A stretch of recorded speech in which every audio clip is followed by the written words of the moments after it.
emikolo NRM ng'ejaguze ku Lwokutaano ng'ewaza President 7 byonna byagikoledde byonna bitwayitamu nga bamwebaza Kamanda weebale nnyo weebale ddala gwe n'omutunzi w'ebyobufuzi banno tebasobola kukolayo olunaku lwe Museveni omwebaza bwetyo kalungi kalwa Museveni kakoze Honorable Kasibata kakati Medi weebale nnyo okuleeta ensonga eyo n'abatuwuliriza. Mu Uganda tulina ennaku za gavumenti ez'okuwummula ezo ziringa 4 oba 5. Waliwo olunaku lwe tuyita Independence Day nga mwenda omwezi ogw'ekkumi buli we lutuuka ffenna kitukakatako okujjukira Uganda gye yatandikira. Waliwo olunaku lwe tuyita Heroes Day.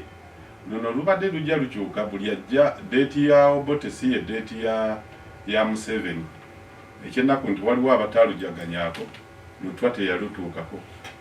Ndoza Lutwa ne Independence ye teyagiriikooko. Ne wabaawo Janani lumu lukyali lupya. Ye yeetongola yatongozebwa n'ava mu bahiro bali n'afuuka ow'enjawulo. Kaakati ne wabaawo olwa NRM.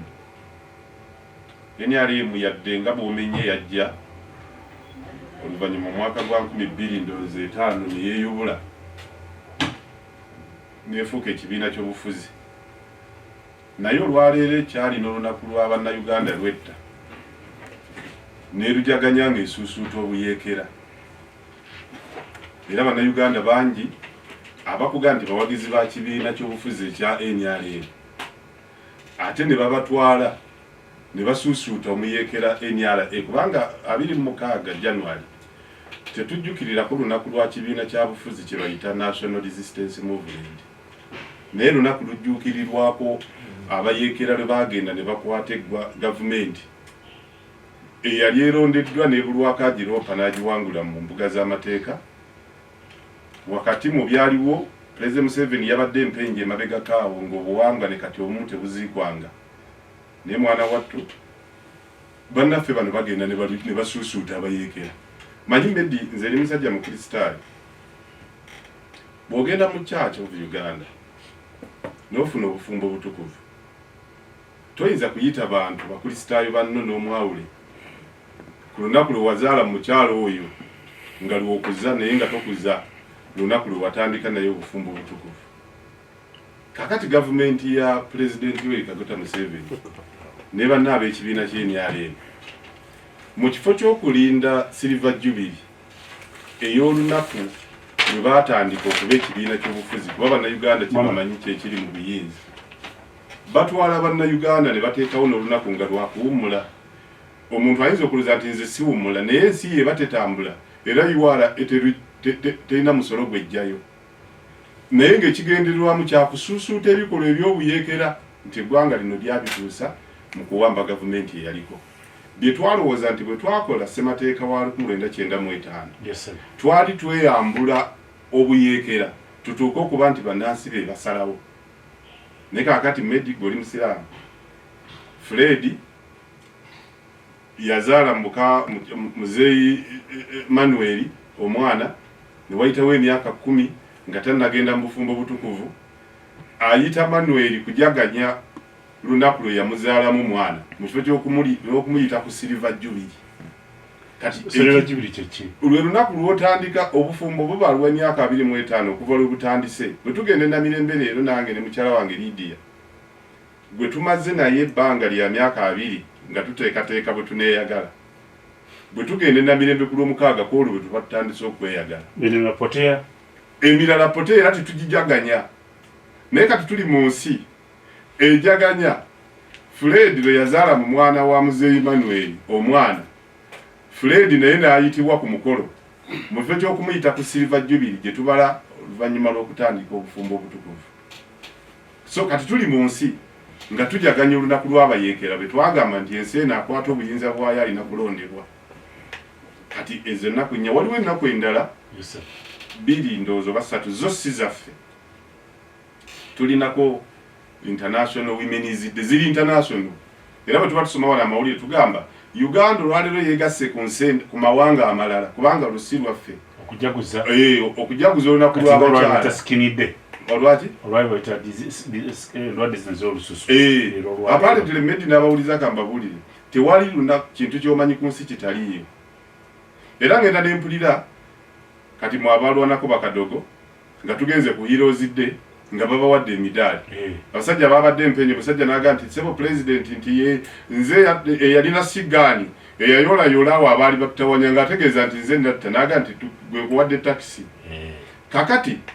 abo si bazira bayivawe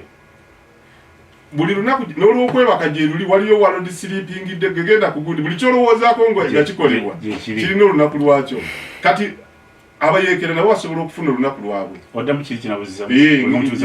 njagadde kukijja emabega olunaku luno kakati ku zino ennaku zonna zemenye Independence Day, Heroes Day, NRM anniversary day lunaku lwa buyeekera naye ekibiina kyekirujaganya ekisuusuute ennyo obuyeekera fe abamu bwe tuvumirira kakati International Women's Day ne International Labour Day gyonna emikolo main celebrant President Museveni era gyonna bwagigendako aba ayogera eri eggwanga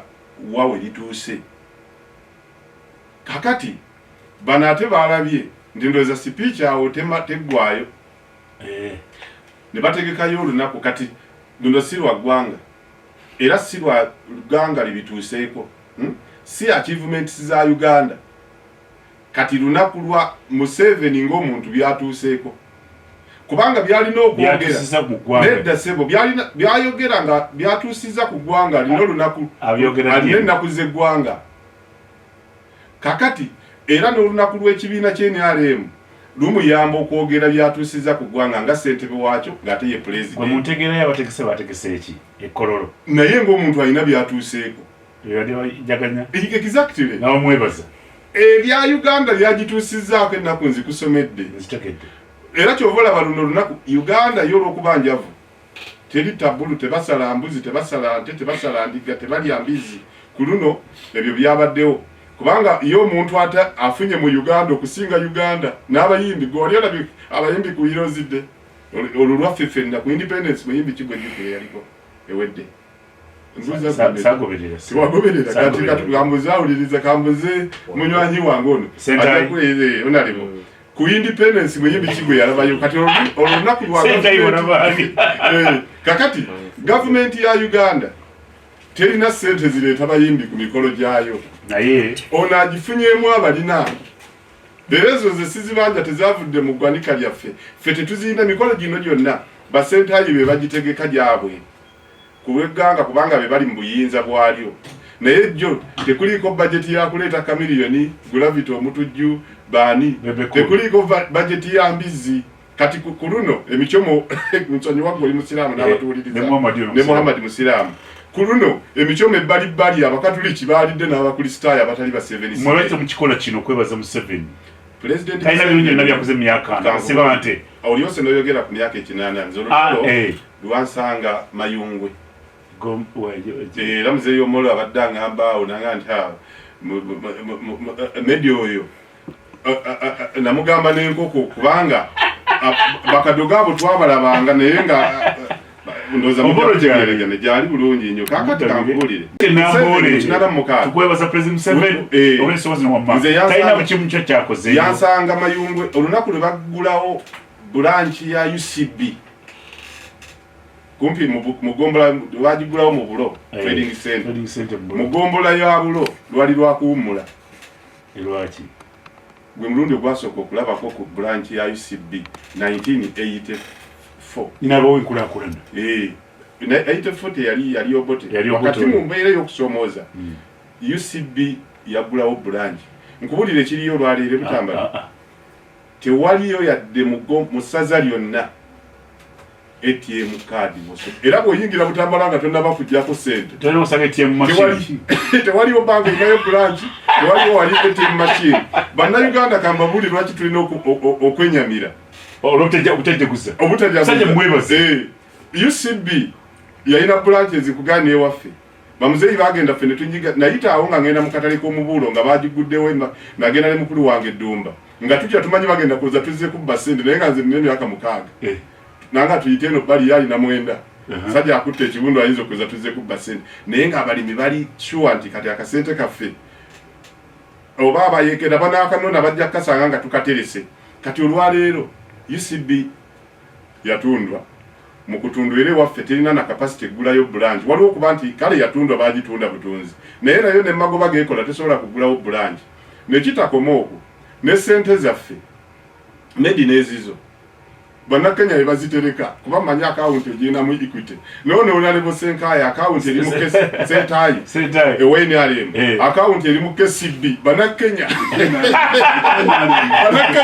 tebaterekera kakati bali mutabulu ekololo yo omuntu omwe alina byafunye gambye nti emicho mugiitinga ne gwanga terigisobola n'abayimbi ku Heroes Defe tetusobola kubaleeta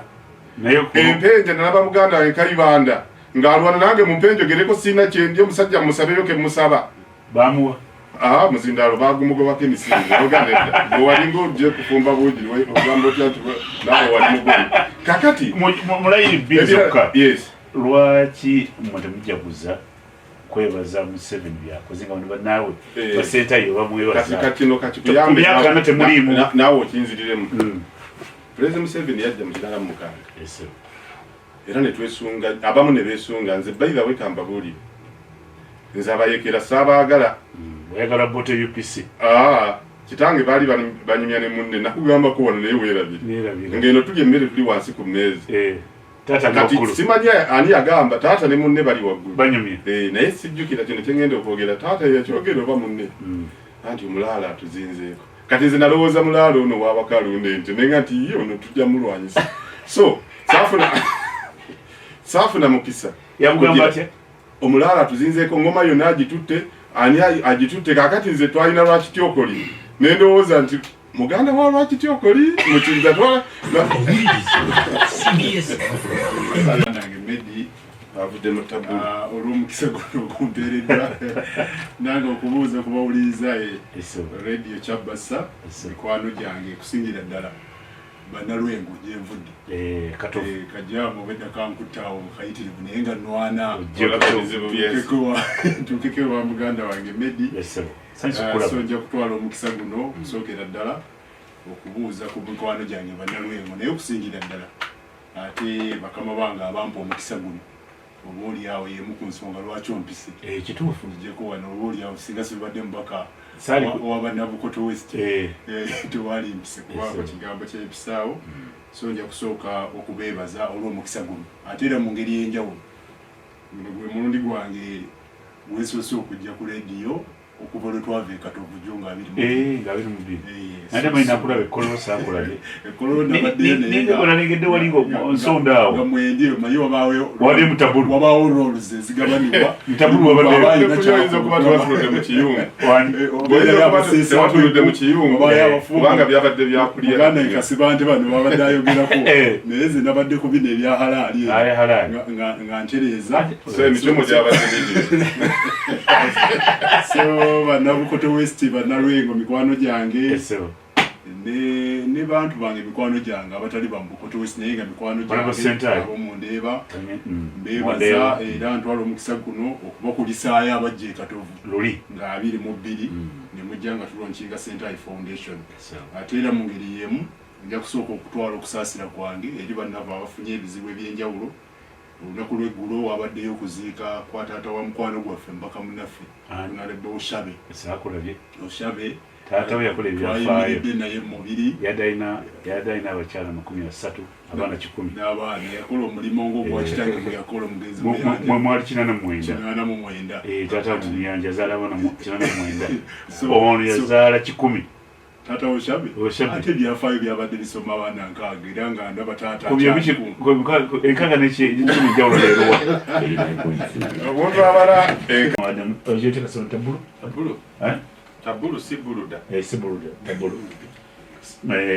mbadde mbuza Banabukosi bandi nti mwe Banabukosi bandi emyaka 4 Museveni talinayo kyakoze kyebizaga nti Bukasi bandi gwe kyeyimbemu okole pate buyite Museveni Mayongwe elubevuge kwakasiba agambye abibadde ku bujulizi nima ntunda n'essomero Honorable Sentai. Okusookera ddala mwami Medi ndowooza kya mu butonde okusanyukirako omuntu oba okwebaza omuntu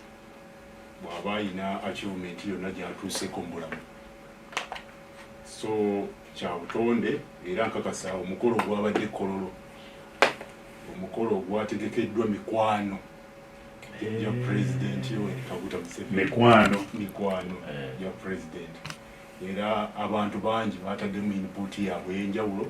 Twalabye abantu abaleese ebintu oba walabyeko ku musajja ow'embalala mukwano gwa President oba omwagazi wa President. Kuba omukolo mwami Kasibante nga bwagwogeddeko gwabadde gwa kucelebratinga ebirungi President byatuusiza ku bannayuganda. Naye byatuuseeko ng'omuntu gwabadde twin-one naye si gwabadde byatuusiza ku bannayuganda naye gwabadde gucelebratinga ebintu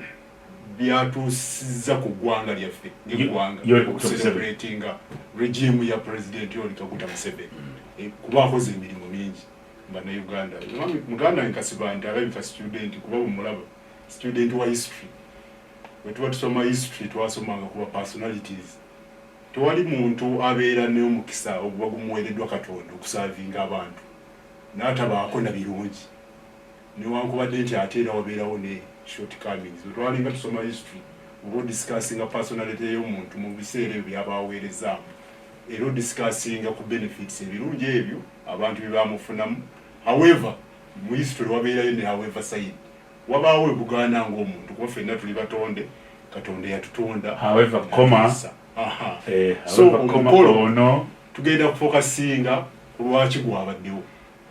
Ndi mukakafu nti mikwano gya President ng'omuntu beekozeemu omulimu. Muganda ng'agambye yalabye byatalabangako naye nze nange ng'omuntu gye nabadde ncelebratinga nga neebaza abalonzi ba Bukoto West nga 22 abannonda ne bandeeta mu Parliament. Naye mwami Kasibante ate yeewo Nyamattu nange abayimbi babaddeyo. Gravity Omutugi yabaddeyo, Katovu, mwami Chameleone yabaddeyo. So sisuubira nti nze nganze omuntu bwe mba nsobola okuleeta omuyimbi najja nayimbi n'asanyusa ku bantu bange. Ku mikwano President gyonna gy'alina sisuubira nti wasobola okubulawo abantu mikwano gy'abasobola okwekolamu omulimu. Tebantegedde bulungi nga programu nange abayimbi mbasobola naye nti ku mikolo gy'eggwanga ensawo njavu era talina mikwano gisobolaga nti bana abantu abasiiba ekkololo balyengayo kamere. Abaana baffe abava mu masomero ne babaleeta ne basiiba eyo n'amazzi tegaliiyo mukolo gwa ggwanga naye ogugwe mwana wattu emikwano gyaleese n'amata ne banywa. Mwami Kasibante engeri gyali ewala ennyo nkakasa ne wali okusembera yabadde ate okusembera teyatuuse we yalabye emicomo ginyooka teyategedde byamunda naye gyala omukakasa nti ekyabadde ekkololo mikwano gy'owekitiibwa President w'eggwanga. Kati nganze omulungamya Kasibante kyona bukyagamba ti kunaku lw'eggwanga byonna tebibeerayo naye lwaki omuntu omu byabaddeyo. Ati enteekateeka emikolo kankwekyokula Heroes Day toyinza kulaba abayimbi bayimba ne Independence tebayimba. Abantu babanyivu nnyo era bwe mbakyaza bano bagamba fe tugenda mu ebyo konze kati kyewunya Kasibante ng'abalala ti ono mikwano gya President mulimu talina mikwano gye. Lwaki Uganda talina mikwano gya kuleeta abayimbi kola byonna bibeera abantu bali banywe ku Independence Day oba Heroes Day. Point ya Kasibante enteekateeka y'emikolo mwami Medi eyawukana ate ne arrangement mu setup emikolo gyawukana. So omukolo ogw'okusanyuka nabasanyukirako omuntu of course wabeerawo ebintu ebisukkulumu budget mikolo eminene. Nze tebanyi okumenya nemuli tugende wa PS Imusuka Kane yaba avunanyizibwa ku nsonga eyo era mubuuza nti President's Office nemubuuza Kakande Haji budget yeri etya tuwadde zino ente zino naye emikolo gyawukana mwami Medi. Tulina emikolo ogw'okuyisa information obanga ekigendererwa kyakusetinga because olaba emikolo gisetingibwa naddala nga izi national celebrations nga zirina obudde bwe zitandikirako ne bwe zikoma. Naye guno omukolo ogw'ekinyumu of course abantu batambudde okuva ebuule n'ebweya bajja kulaga omukwano omuntu n'atambula neyeteekamu enteekateeka n'ava ekabaale n'alinnya jagwa ajja kujaguza abantu batandise okwalayivinga ekoolwa essaawa 12:00 naye nga baze kuserebuletingireko owekitiibwa mukwano gwa president so omuntu oyo avudde ekabaale ng'agenda kutuuka ekoolwa essaawa 12:00 of course abateekateeka omukolo babadde wise enough ga nti tulina okuteekateekayo ka facilitation ng'omuntu ajja kulya ajja kufuna akokulya so zino national celebrations oluusi ziba ne limitations ne ku bantu tekibaayo lwansonga omukolo gubaawo nga guyina ne invitation nga guyina ne programu y'olunaku tutandika ssaawa 6 tumala ssaawa 8 kyembadde gyala okubuuzaamu nga tonnamaliriza zino baasi z'enyaleemuzi bano babadde basaabaze nga basasula oba abakwano ba pulezidenti balimu enyaleemu abaziweereza okusumba abagenyi basi z'enyaleemu zadde ku mugomi kaakati muganda wange mwami Kasibandi kyayogeddeko abantu beetambuziza mu abimedi okuva ekabaale okuva embala okuva esoloti okuva aluwa ne bajja okulaba ku muki mukwano gwabwe ne mwami Kasibandi kyatamanyi nti ate waliyo ate era n'emikwano gya president nga bali eyo for instance nze ndi Bukoto West ndi Lwengo naye nange nyina baasi ate eriko sitiika ya NRM kuba ndi muweereza w'abantu ate ndi mu kibiina kya NRM baasi nga yalabye sentayi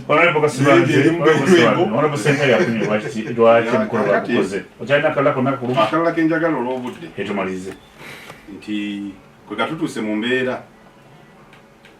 erimu mwe watasiima sentayi kyagamba nga tekyasobola kutegeera nti emikolo gy'eggwanga gye tulina okujagulizaako byetulowooza ebituusiddwako eggwanga giri gye nasoose okusomera tulina independence tulina heroes day tulina n'emikolo emirala naye kyenjagala okusembezayo tuyise mu bintu bingi tulina Uganda People's Democratic Army tulina Uganda People's Army tubeera Holy Spirit Movement ebyo twabiyitamu mu mbeera eno abantu baga tuze tuwebaze Museveni tukoze bulungi kati ebyo senga weebiri koze gwe toyinza kungayo bantu bajje anti kati ebyo senga weebiri mayungwe emikolo giri kakati mu nsi efaananga Uganda maybe wayingira n'abayeekera nga Kadogo ekimu abantu kye bagambanga mu myaka gya 89 awo gavumenti emazeeko emyaka 2 bannange n'amata ag'obuwunga tubale tugajja Kenya naye omanyi olwaleero n'emiyembe giva Kenya naye kati bano bajaganya kubanga bo babala lunaku luli olw'okulya tebabala nti eggwanga lidda mabega emirembe emicungwa apo ziva Kenya fe abeewuunyanga amata obuta